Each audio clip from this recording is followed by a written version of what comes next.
Hello friends, and today I'm going to show you how the atom works. I'm going to show you things today that they do not know yet with their multi-million dollar atom smashers.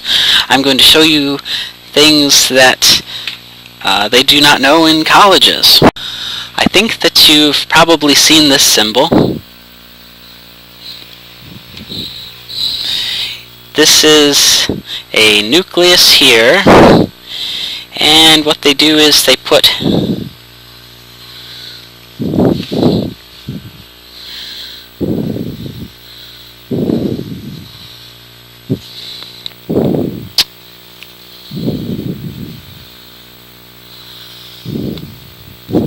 okay, not the best drawing, but there. Now here's a good picture of a nuclear symbol.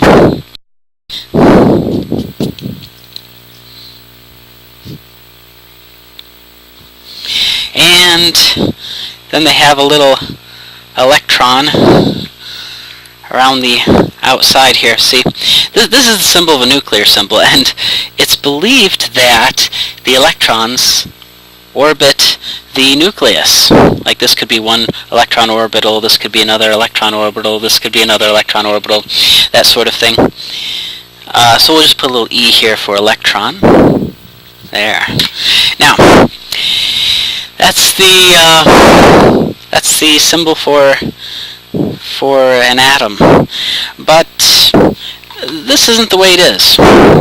Electrons do not orbit nucleuses unless they are pushed into doing so. And when they are pushed into doing so, they only orbit on the outermost shells, because all the inner shells, the electrons are locked in. But, well, yeah, let's show that now. Okay, what am I talking about, shells? Well, let's see. There you can see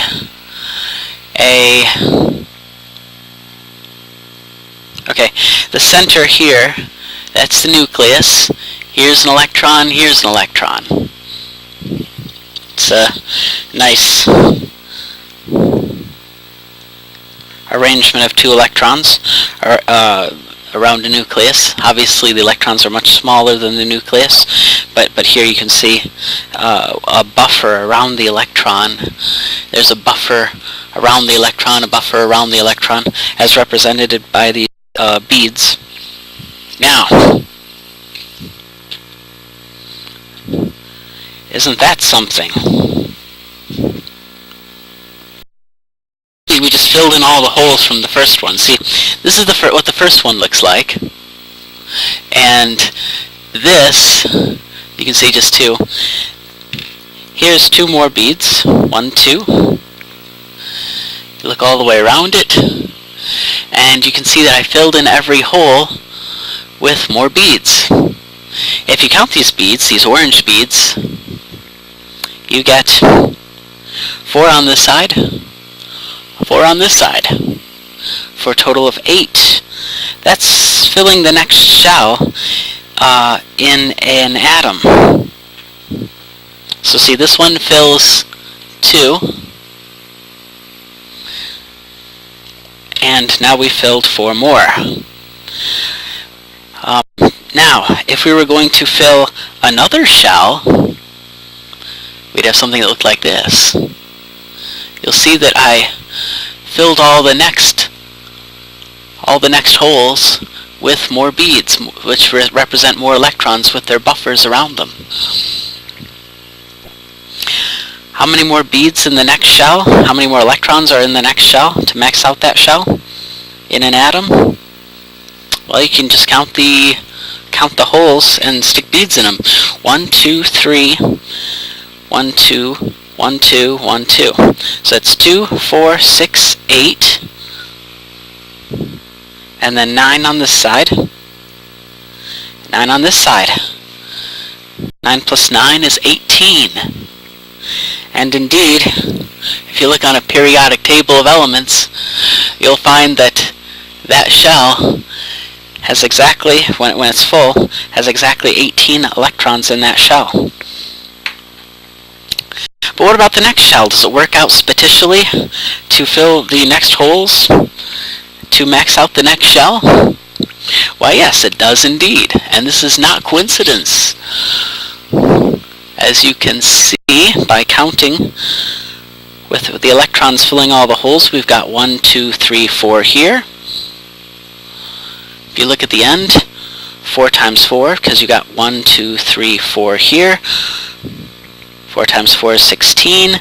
On the other side, another 16, which makes the total number of electrons 32. 32 electrons in the next shell. And if you check your periodic table, you will find that that shell is indeed 32 electrons. So what we're seeing here is that every single shell is just a matter of holes. It's just a matter of filling holes, spatial holes. So it's not a coincidence. It's a spatial fact where the electrons go and why they go. They're filling holes.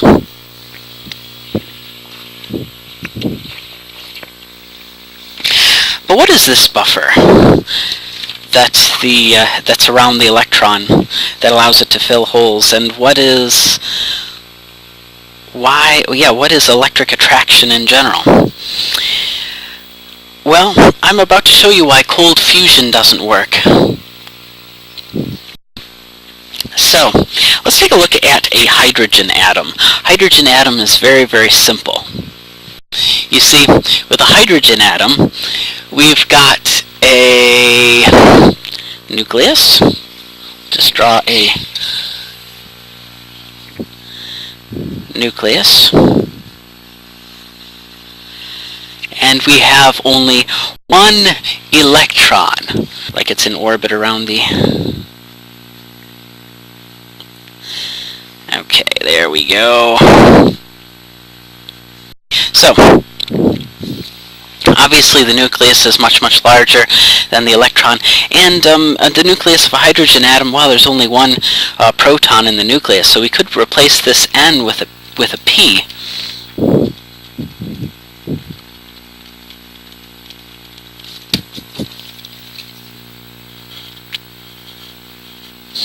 Okay, so we got our electron, which is actually many, many, many times smaller than the proton, and got the proton. The interesting thing about the hydrogen atom, though, is that even though there's only one electron and one proton, you can pull this electron as far away from the hydrogen atom as you want. You can rip it right away. And if you rip this thing right away,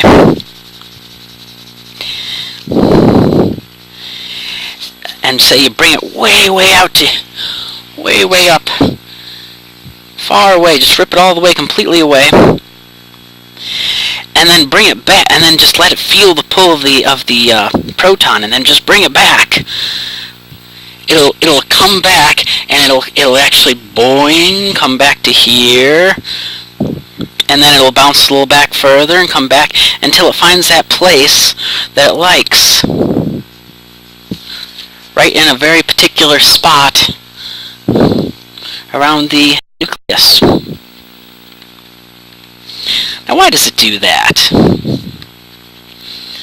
I mean, if electric attraction is a reality, and electric repulsion is a reality, is a fundamental force of nature, then why with a hydrogen atom can you run electricity through hydrogen and not get an atomic explosion, for example? Why won't this electron just attract right to the nucleus?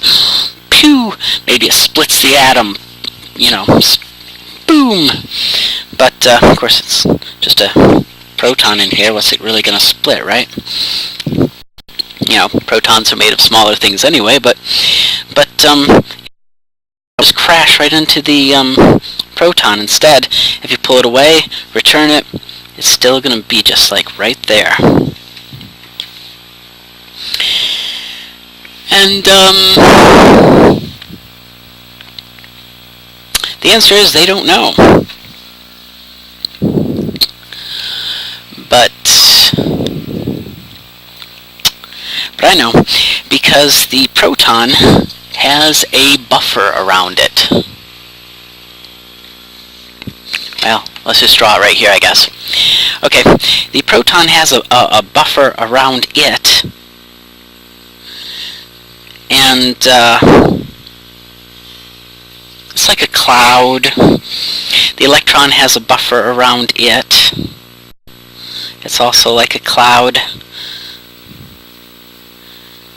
And the electron will stop advancing on the proton when the electron's cloud satisfies the proton's cloud. So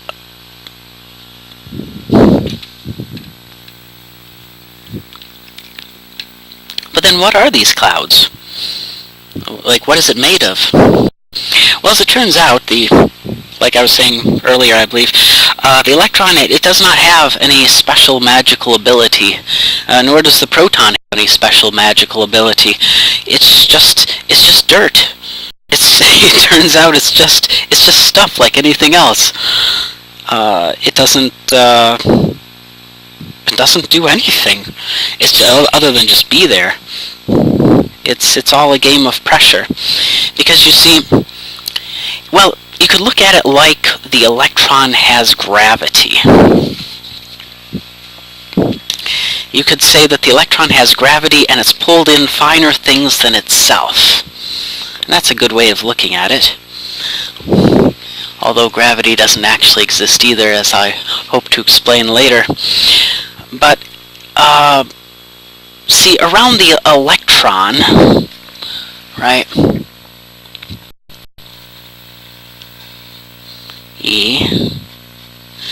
there's smaller size stuff. Lots and lots of smaller size stuff. Very, very small.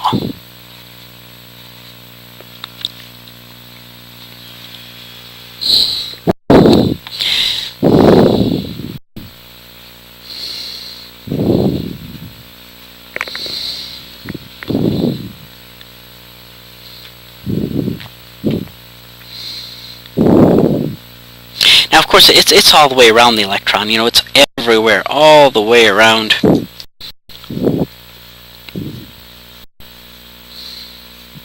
It's like it's gravitated to the electron. And around the proton, you could say the same thing.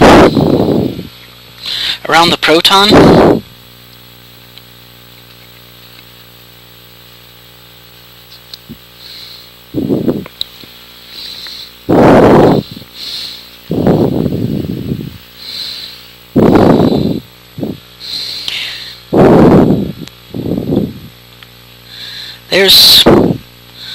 there's small stuff around that proton. Of course, that stuff is, you know, again, all the way around the proton. It's like the proton, it gravitated to the proton. I'll explain what gravity is soon, but I don't want to get into that yet because it's just going to cause confusion at this point.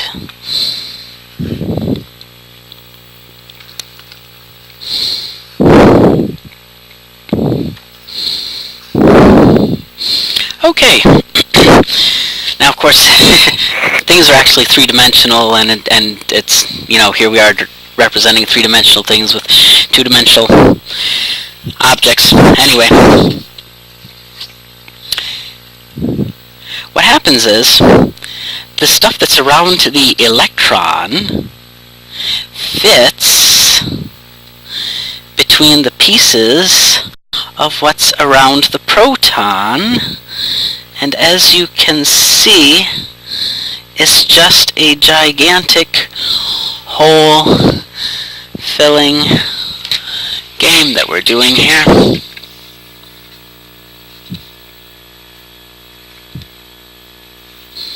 You can see that.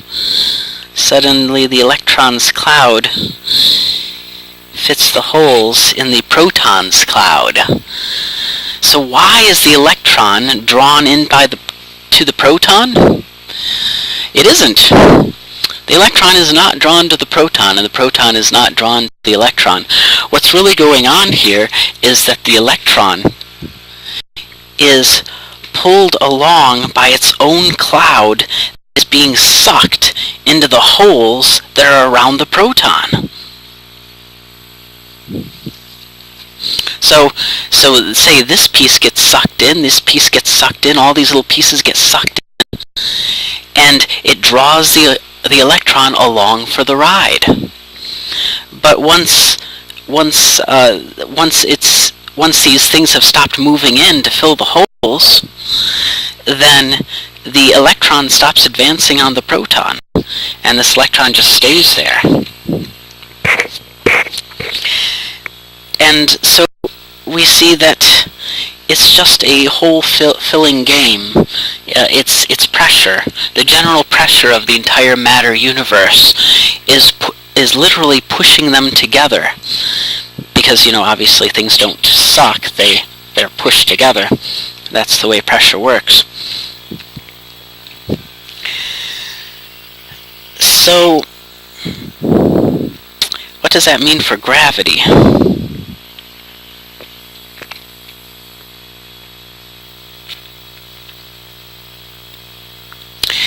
Well, gravity is very similar.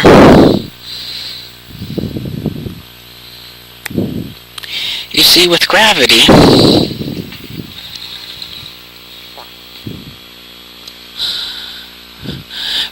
you have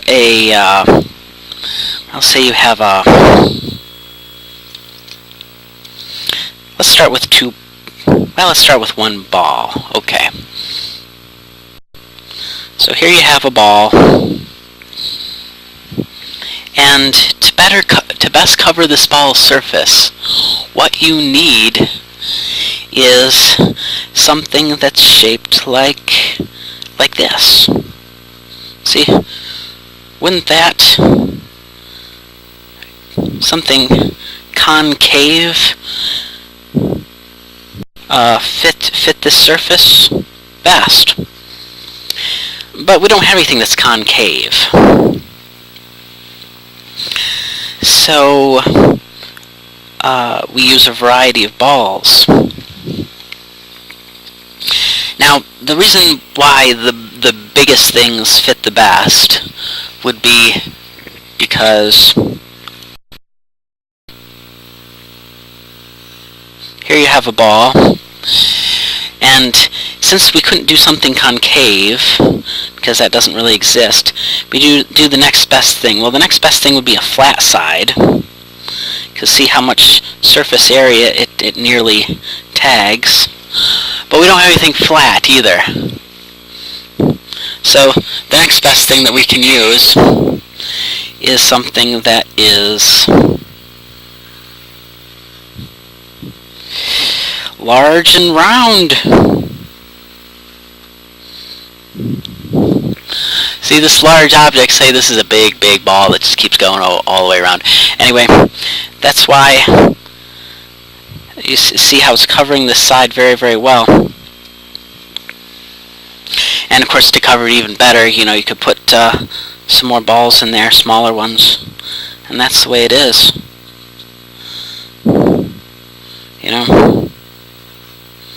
Again, the problem of drawing a two-dimensional on a three-dimensional happening. Okay. Well, you get the idea. So this is why large balls go well with large balls. You got big spheres, and it goes well with big spheres. And that's gravity.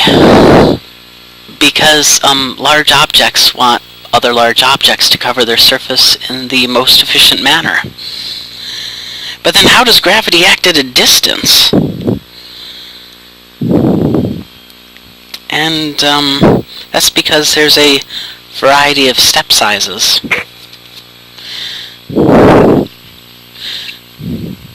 that reach way, way out into space like chains. And, well, you remember this example here. You could be the electron, and this P here could be the proton. And what's dense around you would attract you to the Earth. You'd fall into the Earth. But the step sizes are different, and the particles are different sizes for gravity than they are for the electrons and the protons. But it is still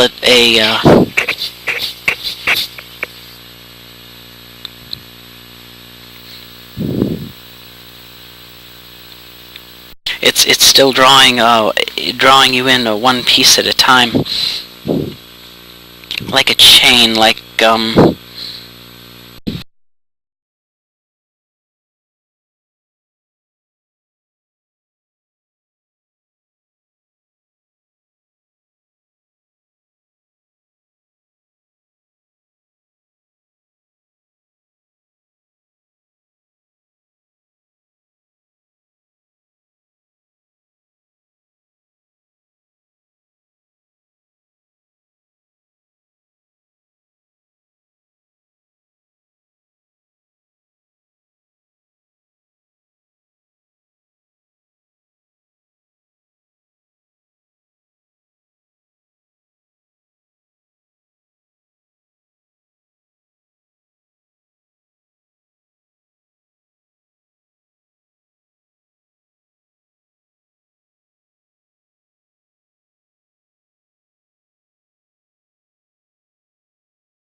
remember what I was telling you, that what's around the electron is smaller, of course, than what's around the electron. What's around the proton is, of course, smaller than what's around the proton, and of course, what's around the electron is smaller than the stuff than what's around the proton. Well, here's an interesting thing, because although I showed you how simple this was and how it's, how this all happens, it's actually even a little bit more complicated than this, because I kind of simplified it up for you. It's actually even more, a little more complicated than that, because you see, what's around the electron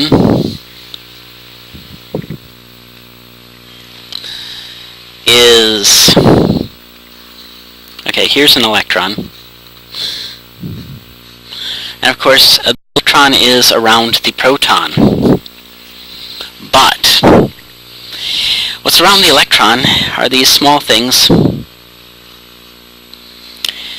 and what's around these small things are even smaller things,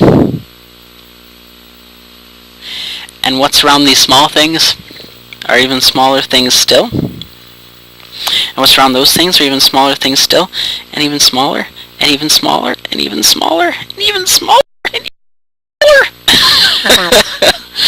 until you get to very, very, very, very, very, very small. Well, how small? See, around these orbits, they've got, ever increasingly smaller pieces. Like, this piece has this size. Obviously the step sizes are much, much smaller in size than what I'm showing here.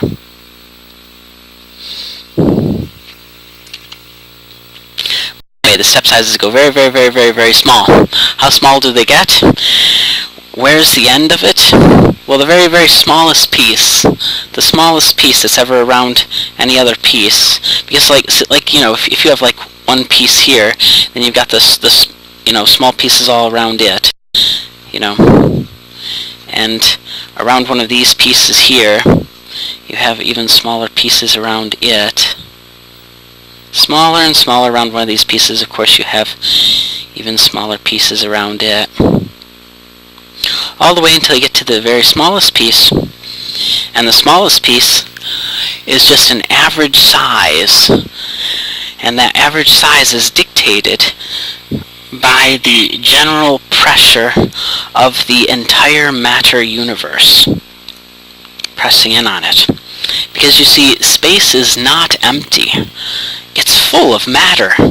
This matter that is in empty space, is, making space full, is the matter that scientists refer to as dark matter, and it is responsible for causing what scientists call dark energy or dark matter.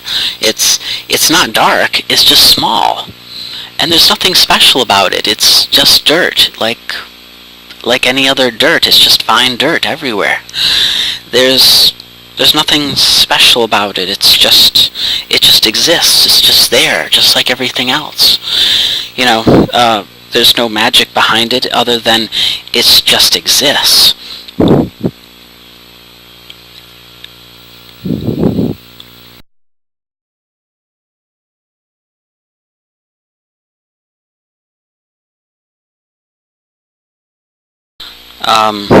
So the stuff that's around the electron is the stuff that conducts light. It's push that stuff, pull that stuff. That's the stuff that light waves are conducted through.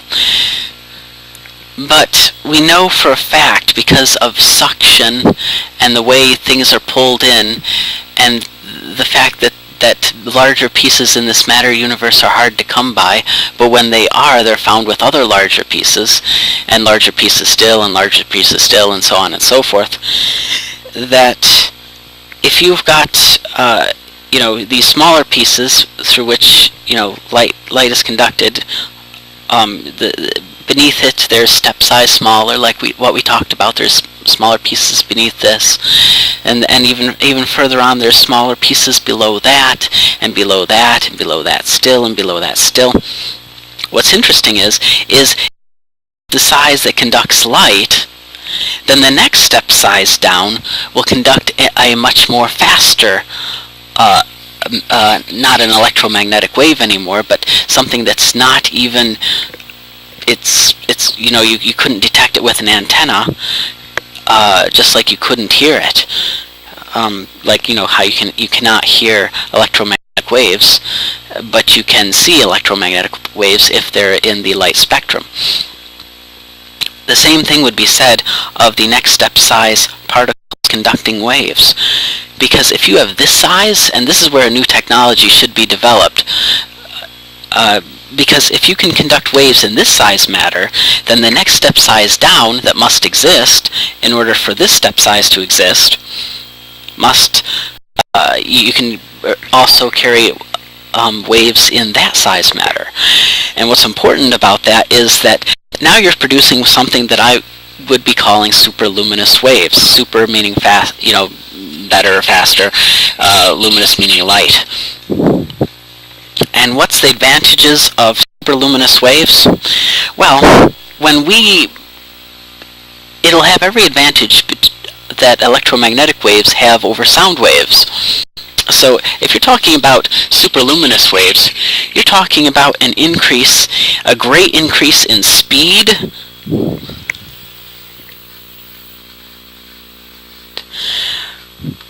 a great increase in bandwidth,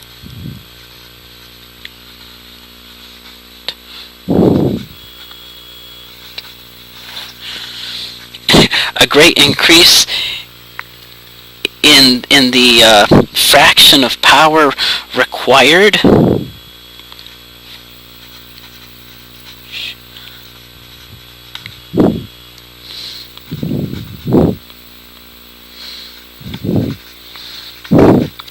and a great increase in the distances that it will travel.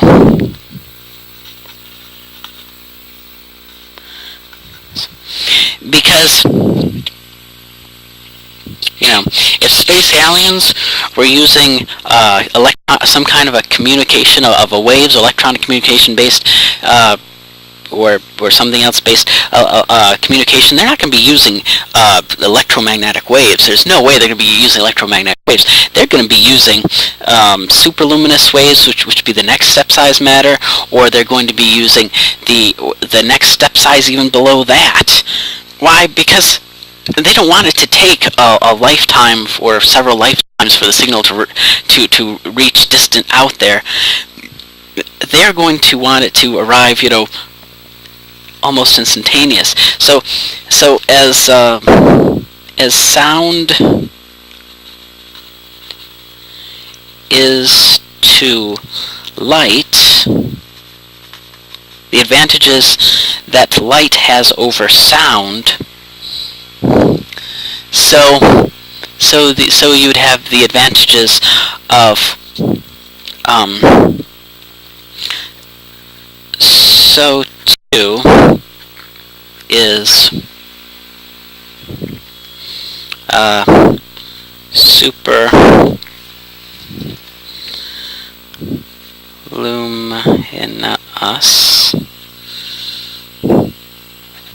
waves to electromagnetic waves.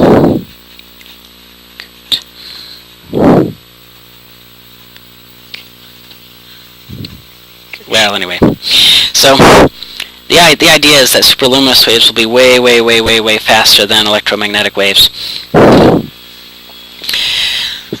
and with such a speed increase, with such much more bandwidth. I mean, we're not talking about a small scale here.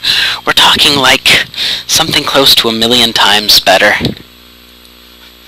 Not quite 1,000,000, but almost 1,000,000 times better, just to reach the next step size. If we use just the next step size, smaller than what's around the electron, we'll get a huge speed speed, bandwidth, fraction of the power, and greater distances covered.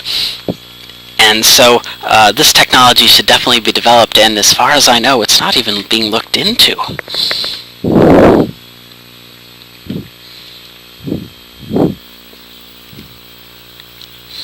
And the reason it's not being looked into is because people just don't know about it. They don't know how the atom works. And so they don't even know to look into this technology. In fact, I believe it was Einstein himself who said that nothing can go as fast as nor faster than the speed of light in a vacuum. Now, of course, recently there have been experiments done that resulted in light going much, much faster than the speed of light in a vacuum, which is, not what Einstein said. The cosmological speed limit has already been broken, but it was done with light and light pulses.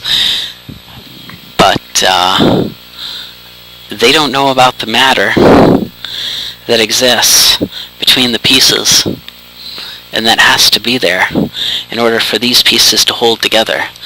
Yeah, that's another point. I'm not sure I mentioned that why these things hold together. See, these larger pieces hold together because of the smaller pieces that are around them that can hold them together away from the pressure, which is an important point, because you see, you end up having these large pieces here, and then they're held together by the small next step size smaller. The next step size smaller helps hold these pieces together. The next step size smaller holds those pieces. The next step size holds those pieces together. The next step size holds those pieces together, on and on and on and on and on, until you have the smallest piece, which is dictated again by the general pressure of the entire matter universe. So what we've got going on here is the general pressure of the entire matter universe dictating the size and shape of the smallest pieces, and then that dictating the size and shape of the next. Pressure dictates the shape of them. They're all spheres, pretty much, and then you've got the pressure. Also, for what they can get around them to hold them together, and if something is too big to hold together, then it evaporates away. But here we see the larger pieces, the even larger pieces around, the even larger pieces and large pieces, large pieces. So what you got is a large piece filling game with very precise, very particular step sizes. And if a piece doesn't conform to the game, it is broken to pieces.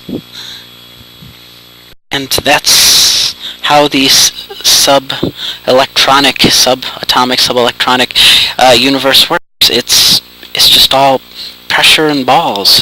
There's nothing special. There's no powers. There's no fundamental forces to nature that exist. Even nuclear radiation. Well, that's another great point. With nuclear radiation, you don't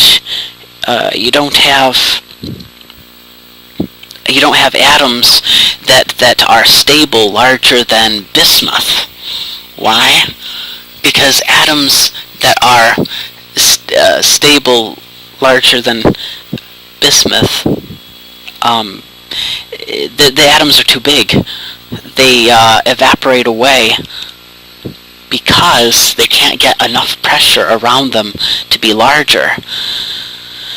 Now, there are places in the universe that are a little more denser than others, constantly, of course, and in various sections, things happening, pressures happening, so that these larger, radioactive elements that are normally radioactive are not radioactive anymore, because they can get enough stuff around them, enough dense stuff around them to keep them together. But even when you're looking at the protons, they always have stuff around them that helps hold them together. the arrangements are very tight. So although we look at the proton as a ball, it's not a ball either, and neither are the balls that are around it, composed of smaller pieces with very efficient arrangements, so that it ends up looking like a ball.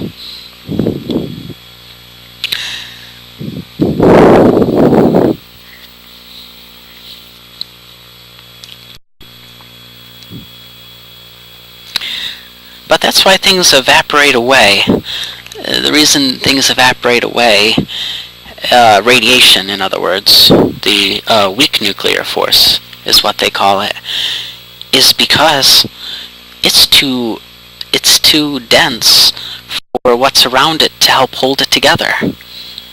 It's just like taking a pot of water up onto a mountaintop and watching the water evaporate faster as the level goes down in the pan faster when you're on the mountaintop than when you're in the valley. Why? It's just a big game of pressure.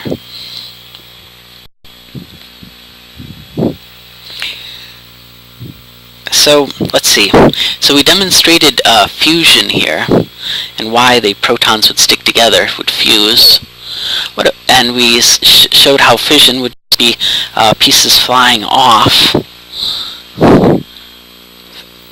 Fission being radiation, where you don't have enough stuff to hold stuff together, so it'll start the pieces on the outside.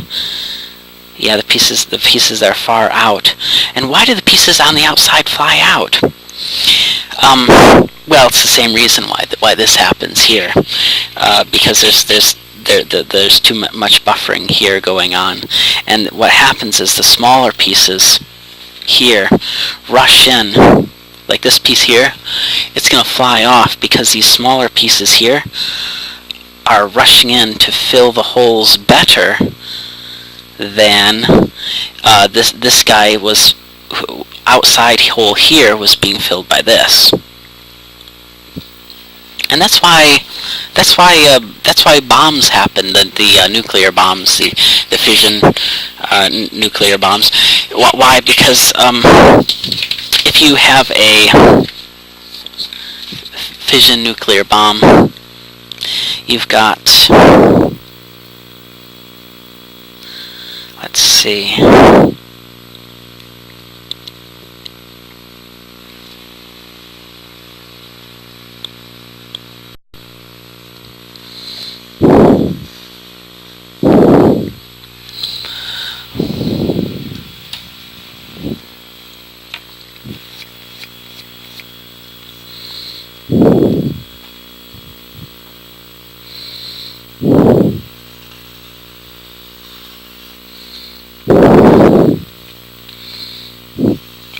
You've got a lot of balls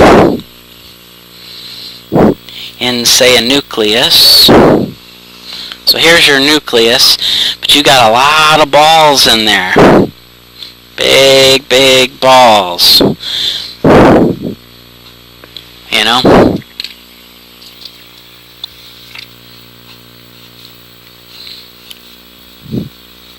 And with an atomic explosion, of course, there's neutrons that also help hold it together. Neutrons just a proton with an electron, and that's why it helps hold things together. Why?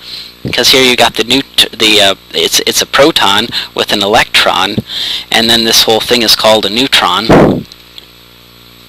And so that helps, again, the electron helps fill the holes between, which is why some of these guys are neutrons. Anyway, so here you have a large nucleus full of balls, and eventually what happens is you get too much matter in one spot. And remember that this is all being held together by pressure. The pressure around it is holding it together. If there's not enough pressure around it to hold it together, it won't hold together. Pieces of it will go flying off. That's the weak nuclear force. Now with the strong nuclear force, what happens is you throw a ball in, just one ball right in there, and what's going to happen is you're going to split the atom. You're going to split that nucleus of that atom. What's going to happen is all these balls are going to fly apart. But why would they fly all apart? Why would they do that? The reason is because these have attracted balls around them, of course. Remember how I was saying the proton has a particular size ball around it? And all these balls are pushing in to get inside and between to fill the holes that are around the proton anyway. So here they are all pushing in, and that does help keep the atom together. But they're not just pushing in, they're pushing between. And the force of pushing in and these size pushing between, this thing is just ready to pop. And all it needs is something small to be thrown right in there, and boom, you've got fast fission. You've got strong nuclear force. Why? Because these balls, when this proton gets, say, out of here, it's coming out here. Let me draw it a little better. I'm about to explain to you nuclear force. I hope this isn't a bad thing. No, it's not a bad thing. Okay.